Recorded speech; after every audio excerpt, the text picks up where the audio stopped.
So the next part, we're going to do the money management. Okay, right.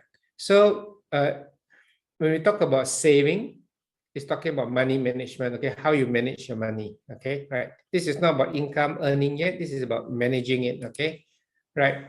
So the one that I shared in the boot camp is the 6 jars money management system. Okay, so we want to put our money into 6 jars. Okay, you have seen Michelle's video. Okay, she shared her testimonial how by using the 6 jars method, she's able to increase her wealth significantly. Okay, right.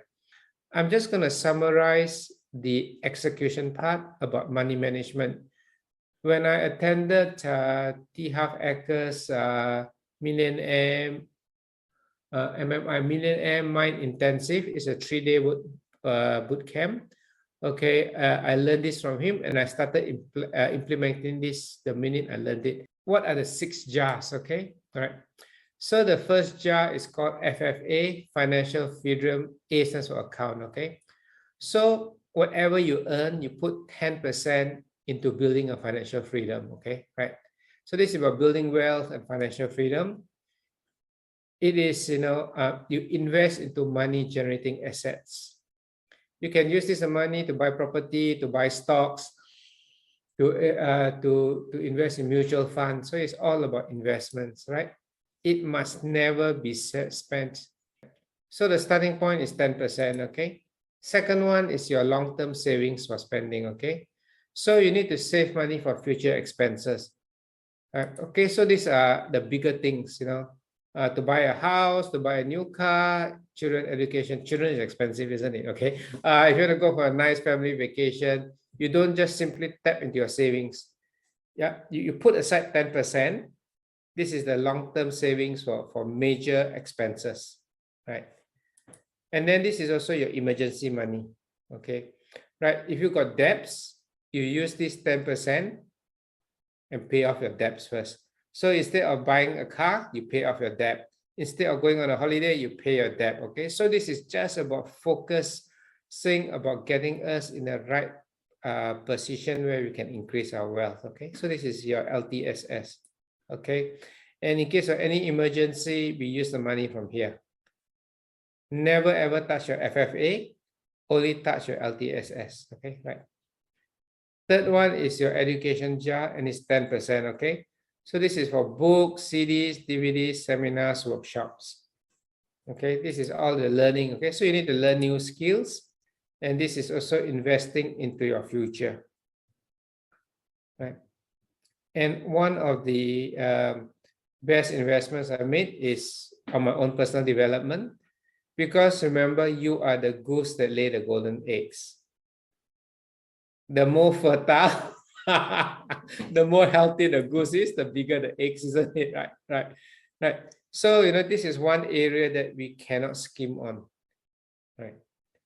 So all of you invested, just for example, okay, all of you invested to be involved in today's financial mastery deep dive, isn't it? Do you feel that you've just been at it for about what, coming to 2 hours? Do you think that you've already learned quite a few things that could make a difference to your financial future already, isn't it? Okay, so you can see that's the value of having coaches or learning programs and so on, right? And I've been doing it, all my life since the age of 28. Yeah. Okay, so you got to learn more to earn more. So I've shared with some of you, like right now, even though I'm pretty, I would say, pretty good at doing what I do, I'm also currently on multiple programs that I've signed up for, and each of them is a few thousand US, to learn my marketing skills, my online skills, my what do you call that, how to sell high ticket items and so on. Okay, so this is, I need to improve myself. Communication skills is one, so I'm on 4 programs right now. That's why I'm sometimes pretty optimized. Yeah, so that I can be at the best at what I do, right? Okay, so this is a mindset that you need to have. Okay, right? The next one is your necessity jar. So this is for your daily needs, food, water, and so on, right? Yeah, so you got to learn to manage your money wisely. Okay, And in Australia, I'm a migrant. Okay, I'm a migrant.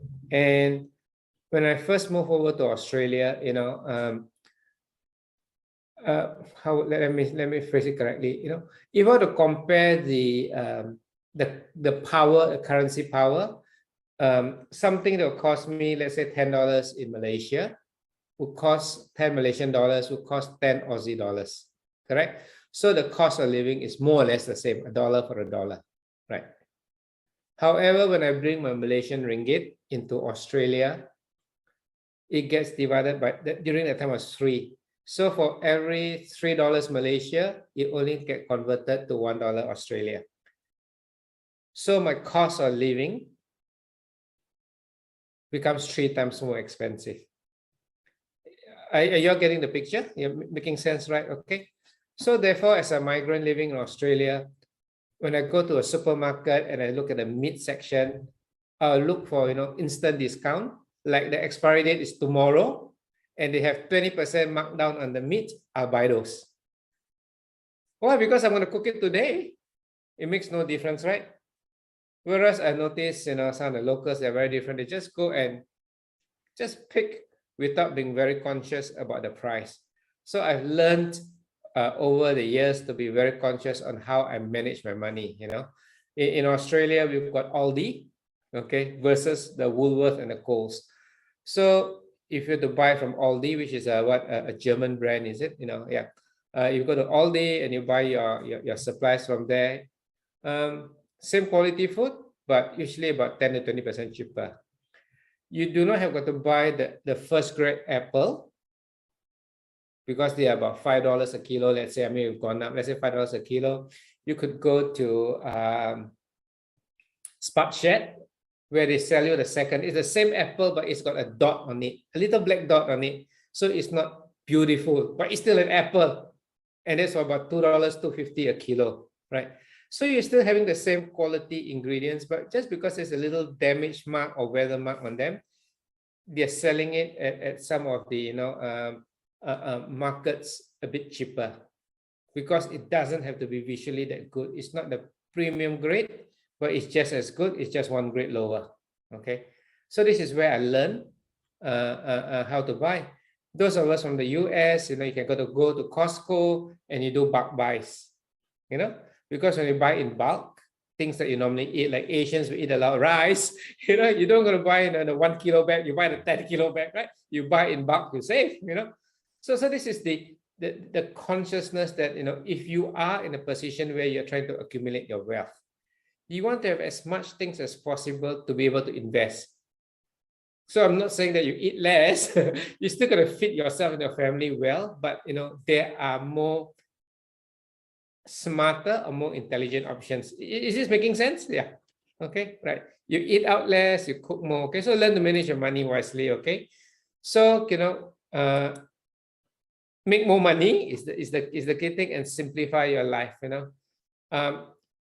I normally go shopping for shirts, once every 2 years. I actually go to my tailor in Thailand because that's where I get the best shirts, custom fit. I go to Anand, BNI member in Thailand, and say, hey, I need 4 shirts. And it's done for me, custom made everything. And I wear those 2 shirts for 2 years. Every 2 years, I do that. Every 3 or 4 years, I get myself a new suit. And that's for me for clothes. Jeans, I wear jeans a lot. Jeans last for what? 5 to 10 years. And when they get a bit worn out at the knees, guess what? This is now fashion jeans. So you turn your jeans into fashion jeans, right? So with this type of mindset, with a simple life, you don't need to have lots and lots of material things. And then you can have the best things in life without being so cluttered. So when you have a simpler life, you actually don't need to spend so much on your necessities. Is this all making sense? Yeah, right. So I rather use my money. I eat well, everything, but I rather use my money instead of buying. Oh, that shirt looks nice. That pen looks nice. That toy looks nice. And instead of spending on all these unnecessary things, I use the money for good food, and I love to travel. And I want to use the money for traveling and enjoying life. Is this all making sense? Yeah. So this is how we learn to manage our money wisely. Yeah. Okay. Next one is play. Okay. So we can't we can't be all the time skimping without rewarding ourselves, right? So this is a very important jar, a play jar. You put 10%, okay, into your play jar, okay? So this is for entertainment, your spa, massage, rewards, dining, and restaurants, okay? This is giving yourself a treat, okay? And this is good for spenders or savers. T. Harv Eker will tell you there's a group of people called spenders. They like to spend money without thinking. And then there's a second group of people who like to save, and they don't actually enjoy life. They just want to save money, okay? So having a play jar is good for both. So it's good for the spenders because then you have got to, you know what's the limit, how much you can spend, okay? And it's good for the savers because you can spend it guilt-free because you know you got to spend this money, okay? So your play jar, you got to spend it monthly or maximum quarterly. Every 3 months, you got to empty the jar.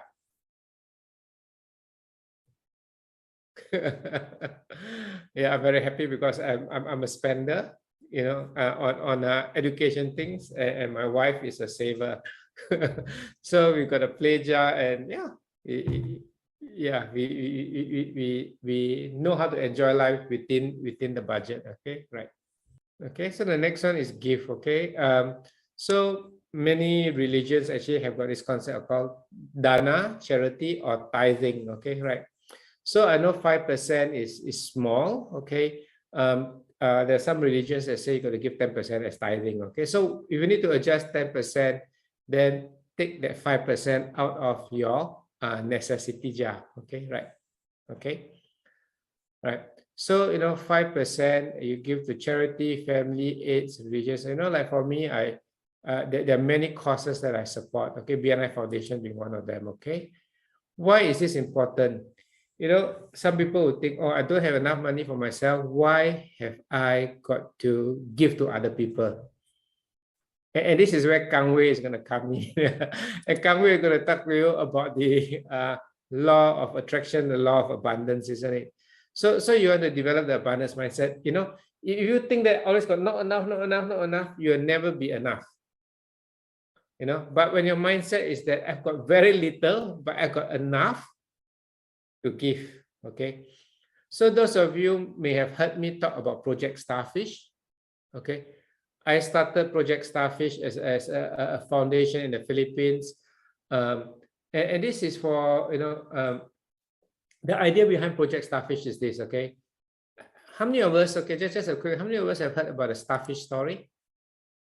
Okay, so about 2, 3. So if you haven't heard that, okay. So the Starfish story is this, okay. So there's, I'm gonna give you the shortened version, okay, the Reader Digest version, okay. So right, so this old man was walking along the beach and he saw a boy picking something from the ground and throwing it back to the sea. So when he walked closer, there he saw it was actually a boy picking up starfish and throwing back to the sea. So this old man asked the little boy, "Hey, what are you doing?" He says, "I'm throwing starfish back into the sea." You know, and then the old man told the boy, "Hey, there are thousands of starfish on the beach, you know, wash out on the beach. How can you save them all?" And then the little boy picked up one more and throw it back into the sea and say, "I'm making a difference to this one." Pick up another one and throw, "I'm making a difference to this one." So all of us, we can't save the world, but we can save one individual at a time, isn't it? We can help people in our own way, in a small way, one person at a time, okay? So this is how Project Starfish started, and we're going to turn it into a Starfish Foundation, okay? And this lady Liberty, whom I started this with, okay,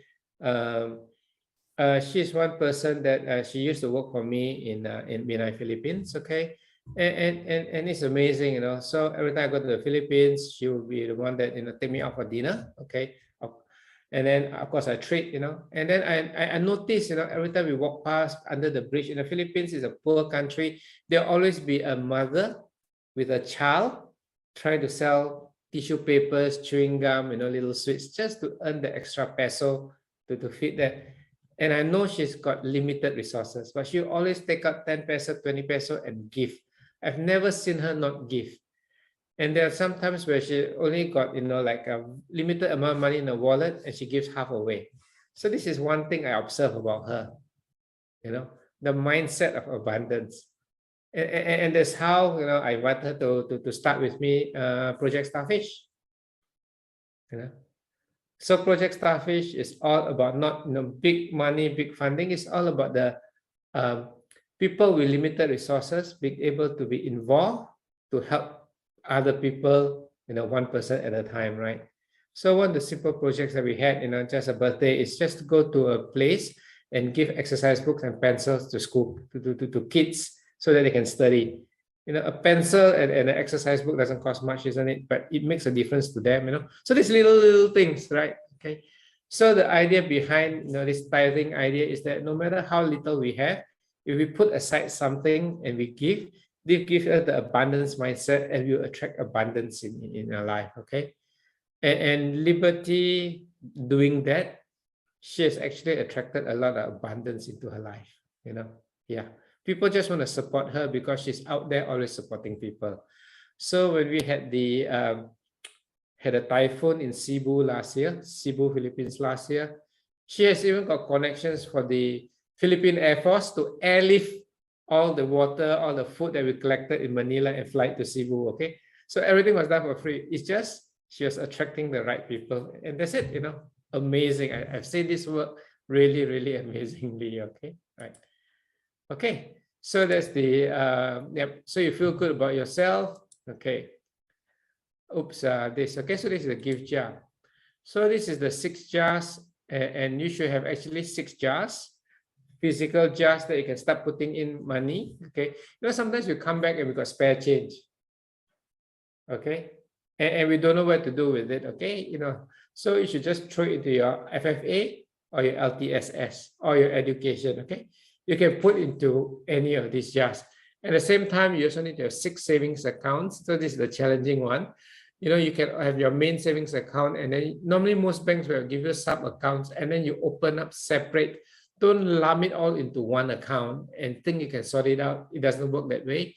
You consciously put it into 6 different savings accounts. Okay, so the next minute, so the next one is going to be a longish exercise. I'm going to give you 15 minutes. So, YP. Yes. YP, I think Lillian has a question. Yeah. Lillian, yep, sorry, I didn't see that. Yep. Okay, Lillian, what's your question, Lillian? Yeah, the question is,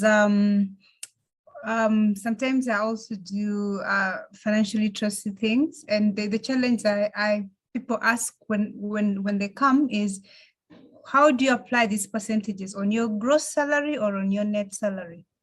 I would say on your net salary, your take-home pay. The first cut is always the tax person, okay? The tax man or the tax woman, okay? They always take the first cut. But I'm going to show you some strategies later on, okay? Right. So, any questions about these 6 jars, okay? I can guarantee you that if you practice it or when you practice it, things are going to be very different, okay? So, turn to your, finance mastery blueprint, okay? So the budget 6 jars. Okay, so here the 6 jars is that you're going to allocate your income, okay, in 6 jars. Okay, so you can see all sorts of incomes that you have: your salary, business income, property rental, bank interest, shares, whatever other incomes you have. Okay, just lump up your incomes, and then the outgoing. Okay, so your this is all your investments. Okay, right. So I put it here. I just put a rough number here, and then you work out per month, per annum, and then your necessities. So these are the typical necessities. If you find that you got other things, you just create or just dump them under others. Then education, okay, long-term savings, your play jar, and then your gift. Okay, right. So here you find that there is 0 surplus. Why? Because your surplus you already put into your FFA here. So this is basically how when you receive your income. Okay, most of us know how to pay bills, and that's it. So this is now having a more structured way to manage your money. Okay. So when your money comes in, you're going to divide it into 6 pools. And even before I learned from T. Harv Eker, I learned this from my father. When I was very young, when my father gets his salary, last time the Rothman cigarette in Malaysia, you got the cigarette tin. Now they sell cigarettes in packets, but in the old days they sell cigarettes in tins. So he's got all these, cigarette tins, and then he put petrol money, school fees money, food money. He divided all the money into little containers so that he doesn't overspend. And there's my father. Okay, right. So this is the same concept. So the 6 ways you're going to allocate the money you earn is towards your financial freedom. This is the first jar you pay. Okay. Then your long-term spending, your education, okay, your food bills, whatever bills you need to pay, your utilities. Then for your, self-fulfillment, your play jar, and then some to give to the charity. So the money comes in, you're going to divide it into this way. So this is the percentage suggested by T. Harv Eker in his Millionaire Mindset book. Okay, right? So we try to keep it to this. And if you've got a certain preference to adjust it, by all means, right? For example, the gift one is a common one that people will adjust. If you belong to a particular church and the church, elders will tell you you got to donate 10%. Then you're going to put 10% there. Where does the other 5% come from? You're going to take it up from your necessity. Okay, right? Because the rest is, quite minimal already. Our goal is to fill the container and then use it, right? Yeah. Okay. So I'm just gonna take, for example, the education jar. Okay. So as you fill it up and you find that you got a budget, okay, then you can actually spend it on some programs, right? Okay. So has anybody got any questions? Anybody Yes, else? yeah. So what if the necessities jar is taking most of your percentage? Then you got to reduce it. Yes, okay. Then you got to reduce it, yeah. Okay. I remember my student days. Okay, so this is another crazy example. Okay, so on my student days, most normal people, when they share as a student in a house, okay, they would share one person to a room. In the student flat that I shared in, all of us come from poorer families. So larger rooms, you got 3 persons, so you got no privacy. 3 person to a room. Okay, most rooms have got 2 person. And what was my bedroom? I had a single bedroom. And you know what my bedroom was? As you open the front door, there's normally a small little walkway for people to enter before you enter the main bedrooms. Okay, so my room was the walkway. People do not go into the house by the front door, they go in by the back door. So the front door was sealed, and that was my room, okay? So our rent was very low. It was during the time in New Zealand, $14 a week. Okay? How do we save on food bill? We buy a whole sheep. Sheep was cheap. Okay? We buy a whole sheep for $8 then, and we just cut it up, and that $8 is the meat for the whole week. The fish and chip shop, when they fillet the fish or fish and chips, what is left over are the bones and the sides, which the fish and chip guy does not want. So we build a relationship with this guy and say, every week, give us the cut-offs, and we use that to cook, fish curry. So you can see, and then we grew our own vegetables. So of course, these are really extreme examples. So if you really, really need to cut down, you can. Not to say that you need to, but you look at what are the ways that you can cut down. So during the student days, just in order for us to afford our tuition fees, those were the things that we were willing to do. Yeah. Of course, that's long time ago. Yeah. So I'm just sharing with you some examples, right? I know of this is down in New Zealand, and I know of one family, New Zealander married a Thai, and this Thai has already got 2 children in Thailand, and they want to save money to bring the family over. So for 1 year, so he was my supervisor on the construction site. He said we didn't spend any money on food. We went to the river to do fishing. We went hunting for rabbits, and we grew our own vegetables.